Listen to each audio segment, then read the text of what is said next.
How's it hanging, fellas? I'm OrosZ, and this is another episode of Patapon 2, and in today's episode we're going to go to the desert or somewhere. No, we're gonna fight Mocchici or whatever it's called.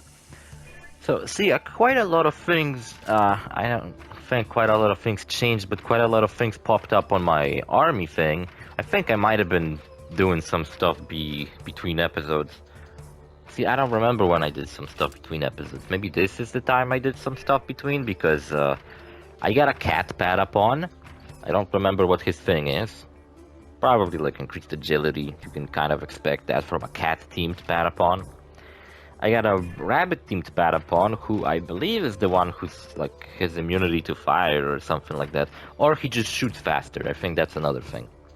Cat might be like a slower variant of the rabbit one, but his better defense. I don't know. I got a feeling that these animal-themed Patapon aren't very diverse. But we got last episode we got a miracle, a rain miracle, and now we can use it in levels. Actually, I haven't checked how long this episode is. 13 minutes, okay. I don't know if this will come in handy now. I don't think so, because it's not... You have to use the rain miracle to get through the desert, because when you go to the desert, at some point the sand gets so fucking scorching hot that you cannot cross unless you have the miracle to extinguish the fire. But what sucks in this game is, I wish it wasn't like that, is maybe these miracles would last a bit longer, because when you use it 5 rounds later you have to like reuse it, and every time you reuse you have to like you activate a miracle, you lose fever. So that kinda sucks. I think you do. I remember losing fever. So here's a new boss. It's a big bird, like those we were hunting before. He's pretty easy. Honestly, he's very easy. And he's probably easier than the Donga, which we fought like before, because his attacks are just shitty. He has a... His thing is that he has a sleeping attack, so he puts Patapons to sleep, but it's pretty easy to avoid.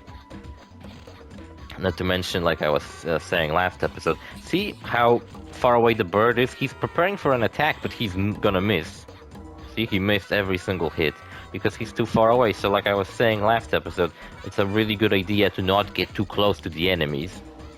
Just like as soon as they are on the screen, then start like defending and attacking. You know, and the boss will walk up to you instead. Because sometimes they walk back and prepare like a powerful attack, but you don't need to worry about that because you're far away from them. But if you were to walk up to them, like right up in their face, then you would be kind of fucked, because, you know, you wouldn't have to fucking defend with some attacks, even though you defend. Not to mention some bosses, especially some like more powerful variants of normal bosses, have attacks that just like devour Patapons one hit. Not to mention, I think there's like straight up a boss fight that if he kills a Patapon, that Patapon is permanently dead. So that's a huge fucking bummer. I don't think you lose his equipment, but you just lose a Patapon. That's a fucking bummer. Or at least the first game I remember had something like that. It was fucking annoying. It didn't happen. I think it happened once to me, and then I immediately quit the mission. Because I was like, I'm not losing my fucking Patapons. Still fucking paranoid of all these noises. I got an energy drink here called Diverse. High energy drink, Diverse. Now Diverse is a clothing store, and that's the energy drink they sell when you walk up to the counter to buy clothes. I bought some sunglasses yesterday there, even though it's fucking fall and sunglasses are probably not gonna walk around in them until the next fucking summer, but I don't know, I got their fucking drink. I always meant to buy it, but I never did. I got a feeling it's gonna taste the same.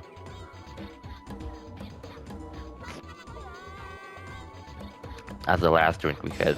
Yeah, it tastes pretty basic. I'll give it another 5 out of 10. Alright, it tastes slightly better than the MOC drink that we drank last time. I'm not gonna boost this score, I'm gonna lower the other ones. The other one gets a 4.5 because it's slightly worse than this one.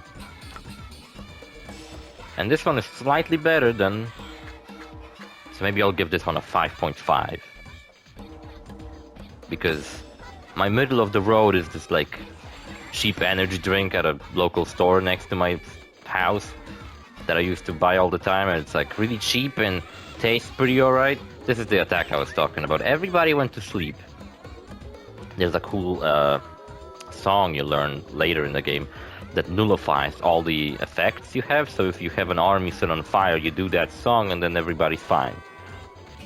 But you know, it still kind of sucks because you just wasted a song opportunity where you could attack, but instead you had to fucking make them dance and get rid of all the alignments and shit like that. Yeah, I haven't seen any new episode of Visions, but I watched more Lupin. You know, it's funny, on 14th, I believe, that's Teacher's Day, actually. No, wait, 10th. Never mind, so there's no holiday on 10th. Just Sunday. Yeah, but this week, on 10th of October, Lupin Part 6 comes out. And on 14th, Season 4 of The Exorcist comes out. I don't remember when Season 3 came out, but it's been a while. And Exorcist is honestly behind Captain Bomb, the second best show made by the creator of Captain Bomb.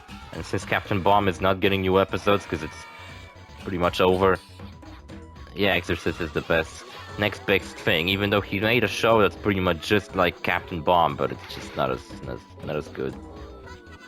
I think it's like 2 seasons of that one, and I watched them somewhere online, and I hadn't liked it very much.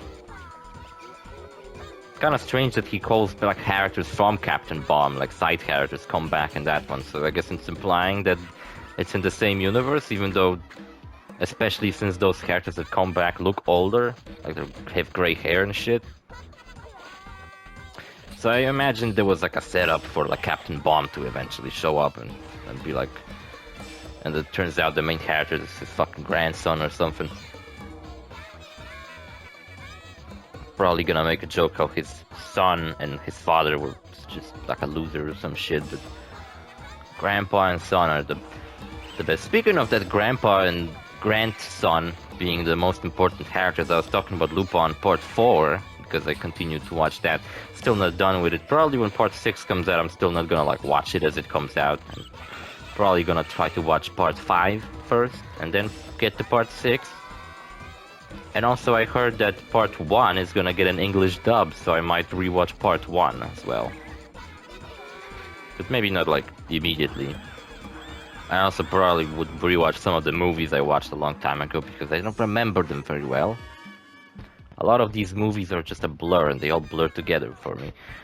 So in this episode, there's like this weird fucking religious cult that Italy is for some reason fine with.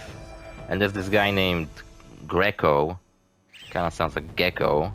His name is Greco, and he basically kills fucking gangsters and other evil people, and he said that he's gonna kill Lupin in the next 24 hours unless Lupin manages to steal some kind of a fucking chalice. So Lupin just walks into his hideout, which is a church, walks in like it's nobody's business and falls into a trap. And then while he fell into a trap, everybody gets separated. Kind of like this episode for the fact that everyone's together, like it's Lupin, Jigen, Goemon, and Fujiko. And they all get separated. And then it turns out Greco sees them on like surveillance cameras, and he blew up the exit so they can't fucking exit the catacombs.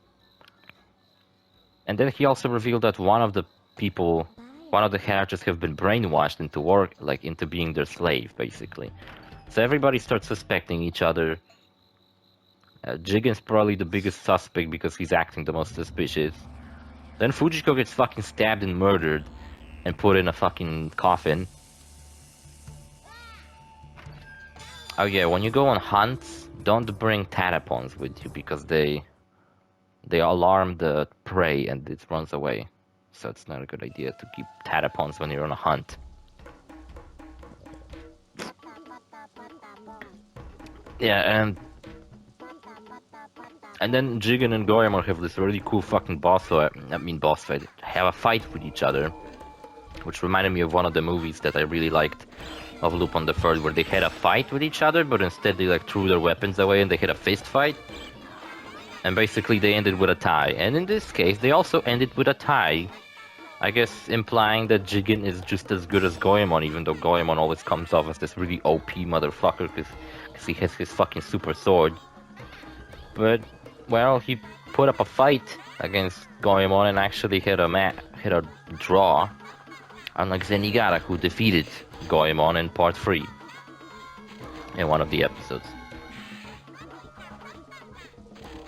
It's probably the coolest moment in part 3 and the one I remember the most. Oh shit, 2 crabs at the same time? Now, I might get fucked this time around.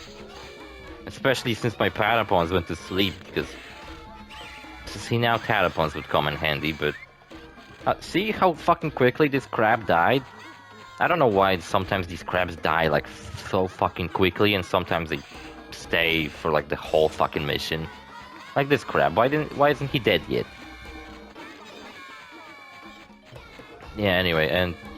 It turns out Lupin's the one who'd been brainwashed. But then it turns out he wasn't really brainwashed, and he was pretending to be brainwashed, and everybody else was playing along. So Fujiko never got really stabbed. Surprise. Goemon and Jigen were just fighting to pretend that they were actually fighting. And then it turns out that they were all, like... I don't know, like, fucking he used some kind of drug to try to brainwash Lupin, but it turns out that I don't know, because he's Greco, I mean, he's using this drug a lot. He's also very easily, like, brainwashable, I guess you could say.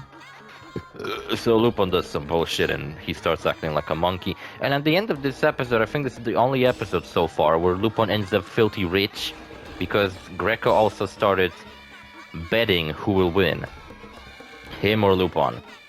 And Lupin bet all of his money on himself. And then I guess that's the reason why he made it seem like he was about to lose, so everybody else bet on Greco. And yeah, and he fucking won.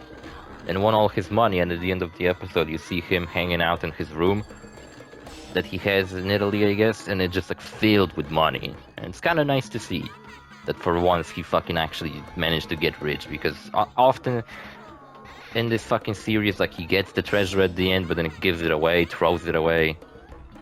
Or Fujiko steals it, and she gets all the treasure.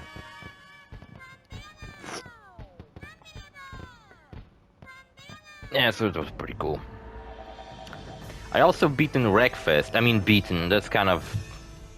See, I got into the final portion of the game, and the game required me to have an A-class car. But I didn't have enough money for an A-class car because I was buying all the other cars that looked cool instead of being an A-class, because I didn't focus on that.